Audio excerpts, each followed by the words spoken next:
Good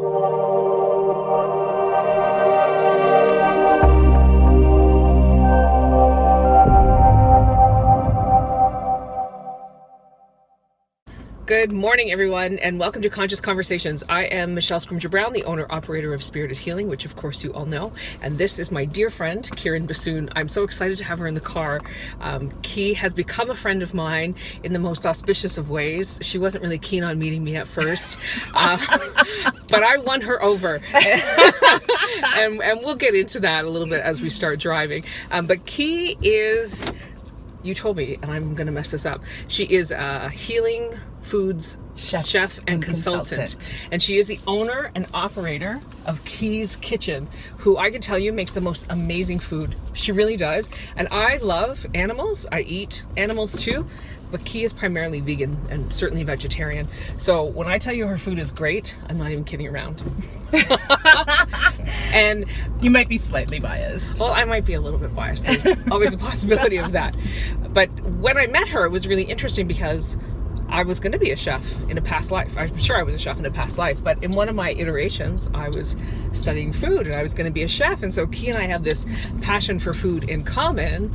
And what I love most about Key's approach is that she works in a silent kitchen. Yes. Which is fascinating to me. It fascinates quite a lot of people. What do you mean? Yeah, exactly. There's no talking. There's no nothing. We can't ramble on about nonsense. No. So why is that, Key? What's the deal with the silent kitchen? Well, I grew up in ashrams around the world, and I learned by of course not only working in some of these kitchens, but also just through observation. That everybody was always quiet, and then when it unnerves me. No, just thinking about it might, but when you're actually when you're participating in it, it is very calming, yes. Actually. Yeah. And so when I met my guru and I started learning from him, and he was the one who really brought it home for me and said, no talking. No, blah, blah, blah. If you have something to say, you need to step away from the food or out of the kitchen, say what you have to say, and then go back in. One of the main reasons is so that you don't spit accidentally into the food. Okay, well, that's fair. Yeah. You know what I mean? Like, anything can happen when you're talking, anything right? Anything can happen, yes. And then you've ruined a whole pot of food. Look at the back of that truck. I see it. There's a truck in front of us that says Guru. It's kind of, the universe speaks, man. We just got to show ominous. up. Slightly. Un petit peu.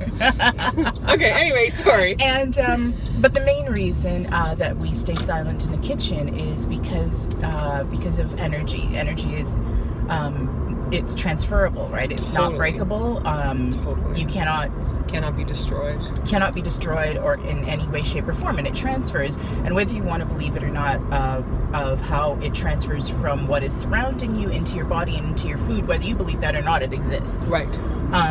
With or without your permission. With or without your permission, it's happening. Yeah. And so in a silent kitchen, I have grown up learning to be silent in the kitchen, and I teach where I spend 3 days of work, where I've been spending 3 days a week over the summer up at the Grail Springs Health and Wellness Spa.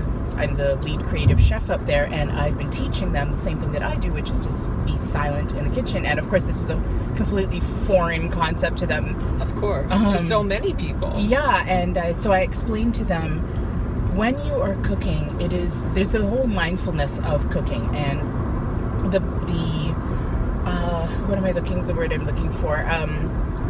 The greatest part about that is, the most influential part is what you are thinking while you are cooking. I love that you talk about that, Key, because I have always said that not only do your words have vibrations, your thoughts, right?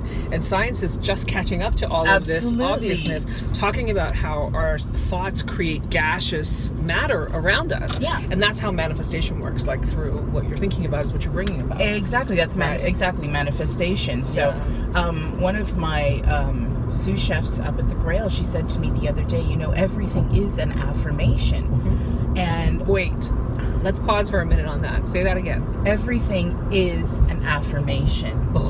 And that bowled me over. Like this right now, maybe? Yeah, like speechless, like energy between us, like we're lit up. And I mean, she's a beautiful, beautiful soul. If you saw her, if you met her, you would just melt. Her name is Martha, Tears by the way. have come to my eyes. Yeah, mine too. My eyes are wet, and I'm trying not to because I'm not wearing waterproof mascara. So this is not going to work out really well for one of us. But she's one. It never occurred to me. You know, I say my affirmations and my prayers. Yeah. But it never occurred to me, of course, every single thing that you say, every single thing that you think is energy. It carries a vibration. And so that ties back in with the mindfulness of eating. And there's several, the mindfulness of eating and the mindfulness of cooking. And there are several steps that we take with regards to the mindfulness of cooking. The most important, as I was saying, is that I train my people and my clients to be in a happy place. Yeah. Because what you are doing is you're not just cooking a pot of food. Right. You are physically affecting the person who is going to be eating that food. And I know because you've had my awareness food. is so deep. I know that I know that you've eaten my food, and I've had a lot of people call me out on it when I cook something, and of course I'm praying and the kitchen is silent, or I'm playing some music that is going to raise the vibe. Right. And that could be anything. What my mood calls for is what it's going to be. But you don't sing along. No, I can't. Right? Can't sing along. What if I spit in the food by accident? Right. No, I keep forgetting about that spitting in the food part. Yes. So no, I don't sing along, but I am always chanting in my head, or I'm singing it in my head. I am praying constantly so that the vibration, and I'm constantly asking the universe, because the people I cook for are not always of the best health. I'm a healing food chef, exactly. right? Yes. Mine is not just this random go-to restaurant. Right. I mean, it could be, but it's not. But you are very focused on what your clients' physical well-being is and how to elevate that for them. And so they've called me out on it. I've had several clients, not only from Key's Kitchen, but even up at the Grail. They've said, Key, I've really felt the love that you put into that food. And I would say, great. I feel blessed that you were open to receiving the energy that was put into that so food. Critical, that receiving piece, because we are not, like, as a society, we're not trained to receive. No, you're the one who taught me. You were the one who taught me about receiving. I was the one rejecting it in the beginning when I first met you, and you were the one who trained me. No, you can't. You cannot. You can only give so much until your pot runs out. You have to be open to receiving if you intend to give more. You have to. It's critical mass.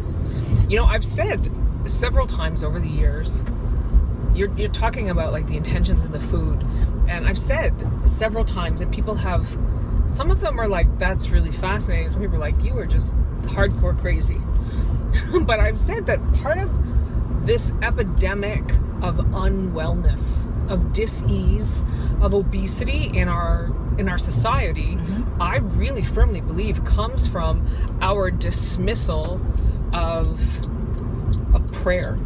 Yes. Like, that's not to say we need to be religious, and I would say more gratitude, but we need to be expressing some recognition that the earth has given us this food. Yes. And that we are grateful to receive it. And as we've moved away from that intentional and recognition of the sacrifice or the what has been given, we become unwell. Well, it generates thoughts within you that will definitely affect your immune system. I mean, there's so much science now to prove what Ayurveda has been saying forever, for well over 6, 7, 10,000 years now, that, and I always say this as well, your mood affects your food, and your food affects your mood. So before we go down that hole, because I really want to, because I love that, you know. Yes.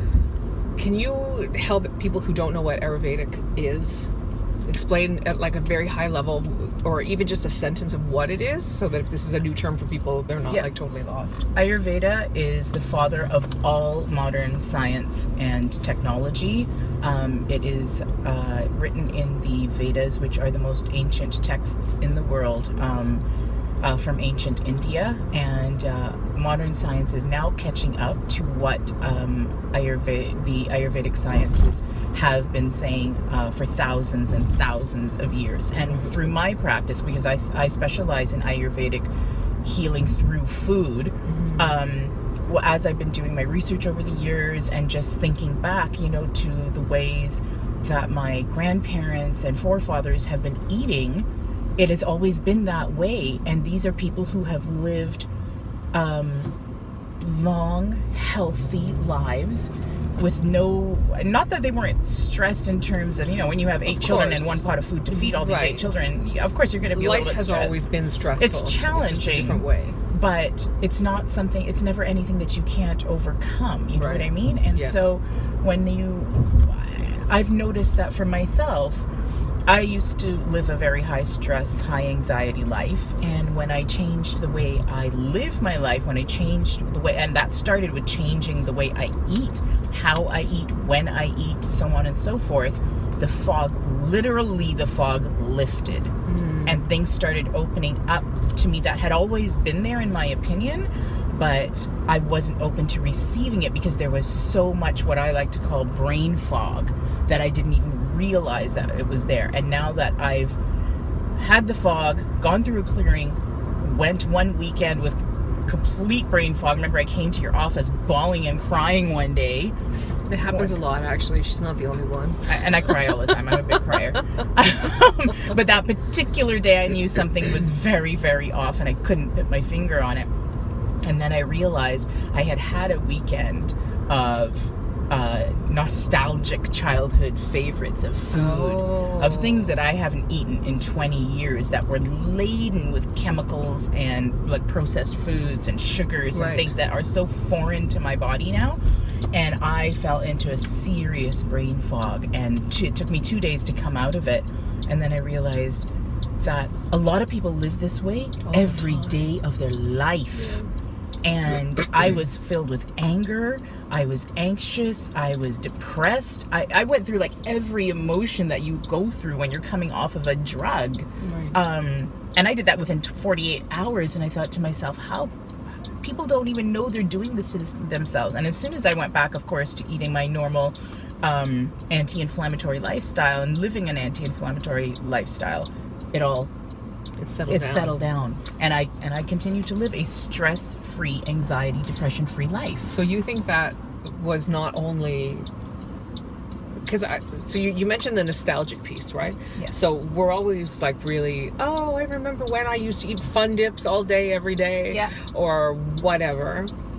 We feel joy in that moment. Yeah. So the intention that we're bringing to that food is joy. Yes.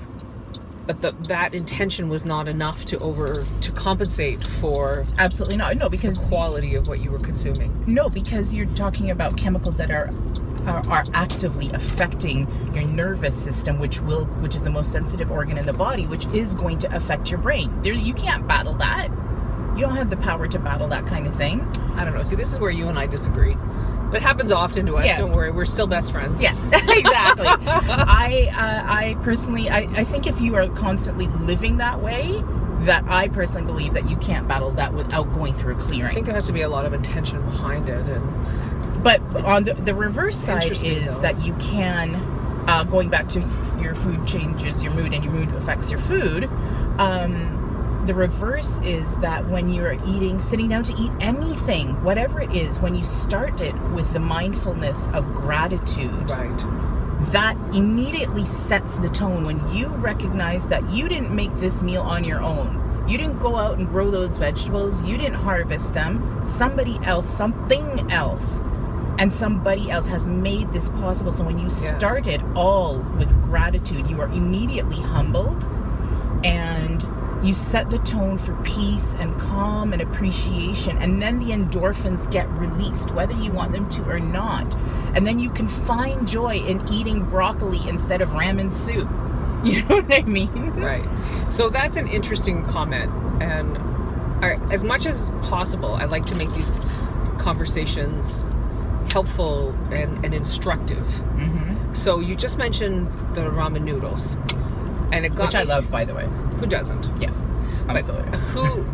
How do we get from if we are in a place of money lack, if we live in a state of not exactly poverty, but we are really stretching our dollars, how can we apply these principles of mindful and clean, wholesome food to our pocketbooks? A great way is to buy frozen vegetables. Oh. Frozen vegetable. My freezer is stocked with frozen vegetables all winter long. Mainly because I hate to stand there for hours and chop vegetables. I ruled onions out of my life because after chopping vegetables all day long, the last thing I want to do is stand there and chop an onion. That makes me cry myself to death. Right. So frozen vegetables can be your best friend. And they are definitely less expensive. Much less than expensive. fresh. They'll stretch further, and Yeah. they're harvested fresh and flash frozen. So it's not as if this is Right. old food. You know what I mean? Right. Frozen berries. We don't live in a tropical country.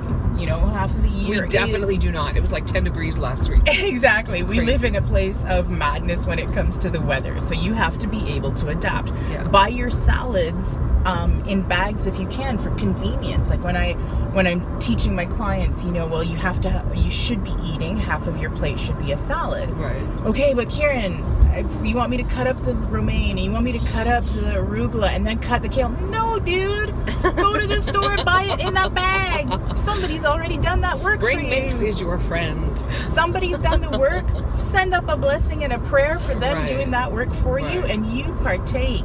Right. As well as mix up dried spices in jars for salad dressings and store them dry because they'll last for a good 3 months.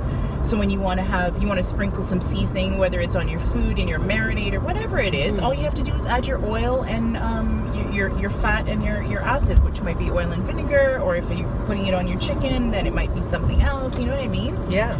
Have your spice mix, the ones that you really like, have them ready to go. And spices are a dime a dozen. You know, I don't really like salad dressing. Okay.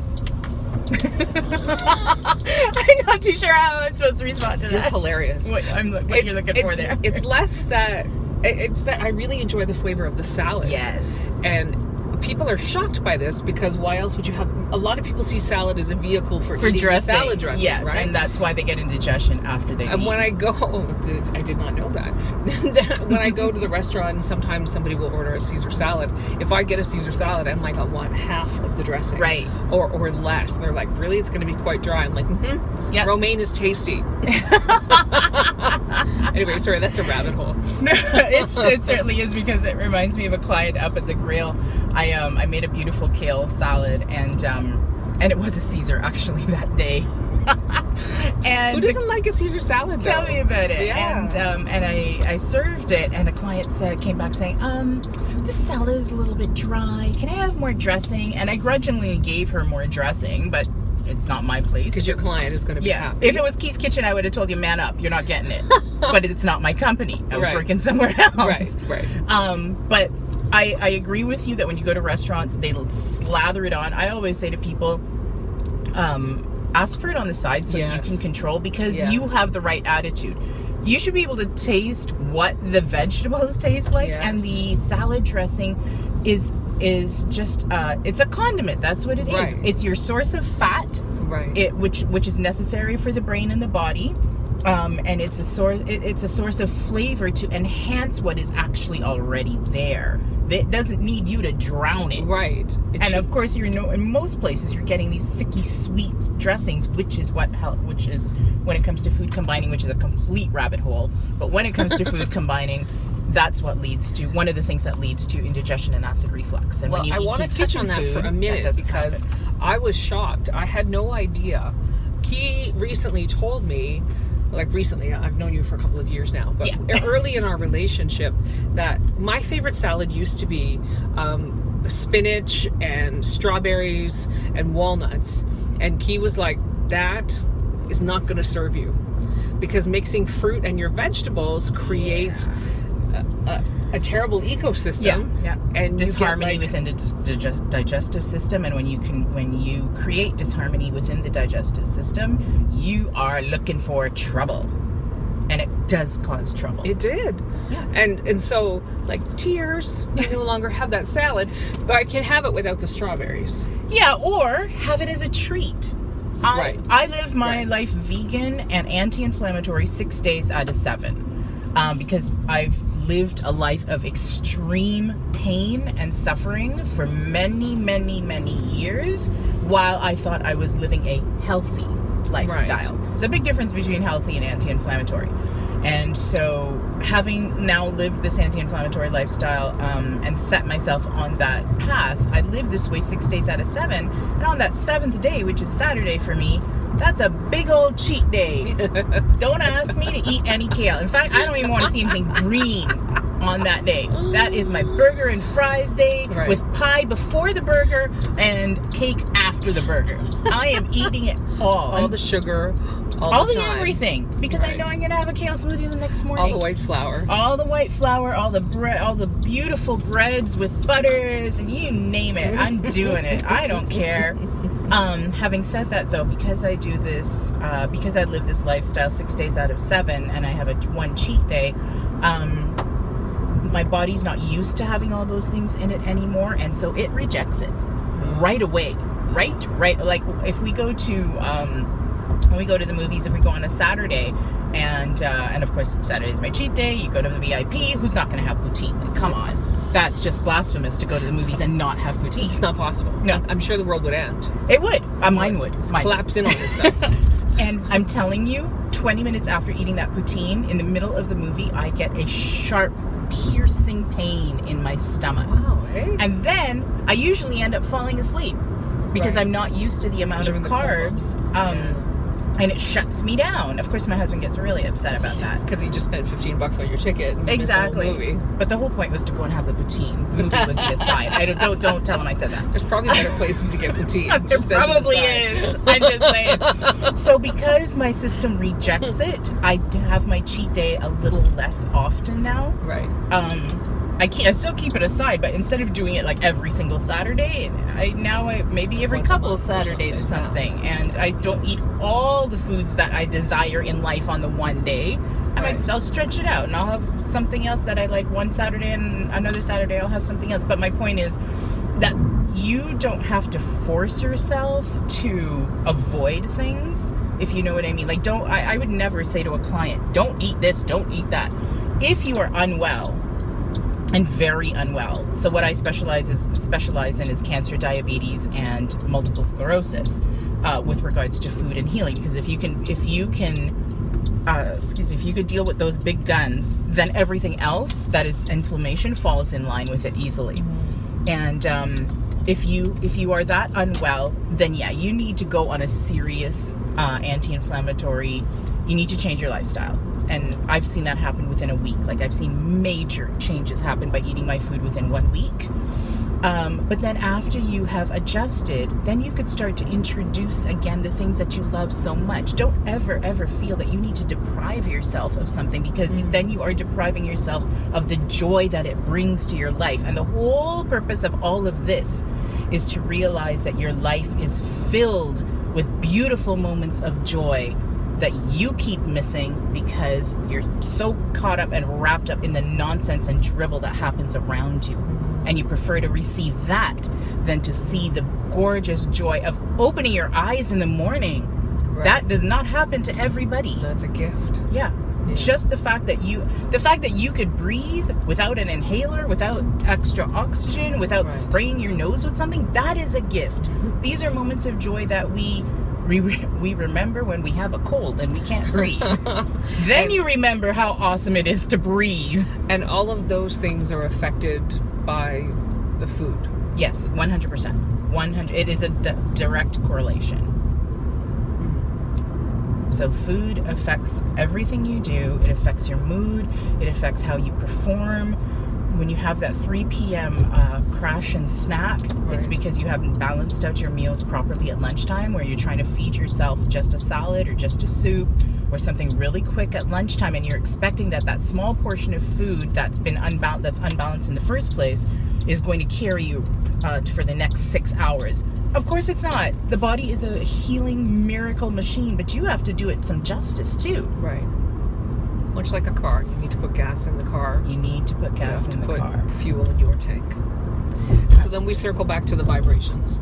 Vibrations. So when you cook in a silent kitchen, Yes. with intentions of love and healing and happiness, the food and tastes better, yes, and it supports the vehicle that is your body. yeah, So and it that you boosts can- the immune system because that energy is within it.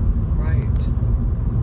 I mean, I haven't, knock on plastic, I guess. I guess I got lucky enough to knock on wood at the moment. Here, how about this? Thank you. Knock on wood.